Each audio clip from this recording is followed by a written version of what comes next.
Hey, shalom, brothers and sisters. Welcome back. I thank you again for joining me. Today, I want to talk about something that just popped up not too long ago. Let me explain, please. I was reading this book about archaeology, biblical archaeology, and the author was talking about how Mark 16:9 through 20 wasn't in the original Bible, the original scriptures. I kind of, you know, didn't even think about it or anything. But anyways, I was at a yard sale just the other day and I found a book, and it was just a single book, the book of Mark, right here. And anyways, I just flipped through it, and right in the back it said the same thing. It said some of the earliest manuscripts do not include Mark 16:9 through 20. So I got intrigued about that. So I looked in my own Bible. My own Bible said the same thing. It's not in there. And so I just got online to look it up. I don't know why I overlooked it as a little thing. Maybe I was probably looking for the big things, but I looked it up, and they had some pros and cons about if it was really in there or not, and it was just something for me. I was just intriguing, where I just wanted to share it with you guys. And anyways, I want to read the Mark. I want to read this to you first. Then Mark 9 through 20, and this is about Yeshua appearing to Mary Magdalene, Mary Magdalene, and I'm reading from the English Standard Version, of course. So it says here, now when he arose on the first day of the week, he appeared first to Mary, from whom he had cast out 7 demons. She went and told those who had been with him, as she had mourned and wept. But when they heard that he was alive and had been seen by her, they would not believe it. After these things, he appeared in another form to 2 of them, and they were walking in the country, and they went back and told the rest, but they did not believe him. Then it says afterwards, he appeared to the 11 themselves as they were reclining at a table, and he rebuked them for their unbelief and hardness of heart, because they had not believed those who saw him after he had risen. And he said to them, go into all the world and proclaim the gospel to the whole creation. Whosoever believes and is baptized will be saved, but whoever does not believe will be condemned.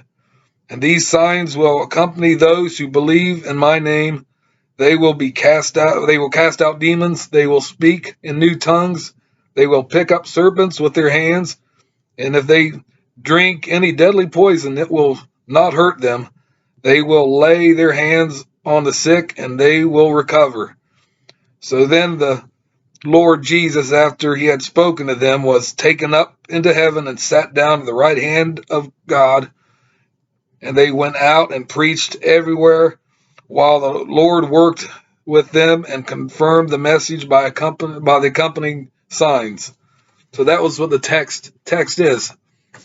So it says here, I just wrote some notes down. I encourage you guys to look this stuff up too. You guys be the final judges of this. But Mark 16 verses 9 through 20. This is not in the earliest manuscripts except the received text. Received text. In my last video, I've talked about the codices, the old ones, and the received text. Please look back, watch that video too to get a little, if you haven't seen my other video, to get a little idea about it. But what it is, the King James translators used medieval manuscripts for basis of translations.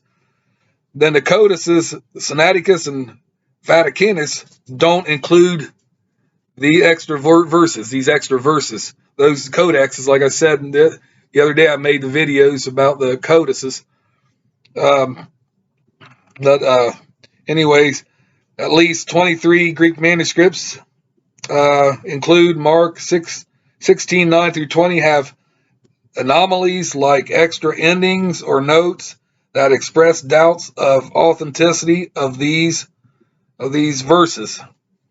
But did the scribes add or omit these verses? Later scribes, not the originals. Did they add or did they subtract? It's kind of hard to say.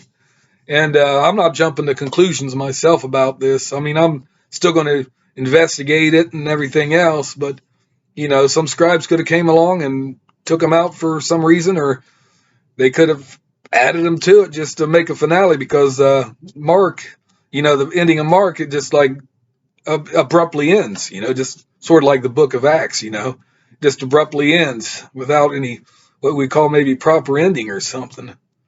But yeah, just do me a favor and just check it out for yourself and comment below. Let me know your thoughts on it and, your opinions, whatever, be helpful. And maybe you could create a dialogue with other people. And that's all I really wanted to point out there. And I thank you again for joining me. And please give me a big thumbs up and hit the notification bell for my future videos and content. And also subscribe, be a subscriber, and I'll appreciate that. And I really humbly thank you for watching me and watching my other videos. If you haven't, check them out. They're kind of interesting.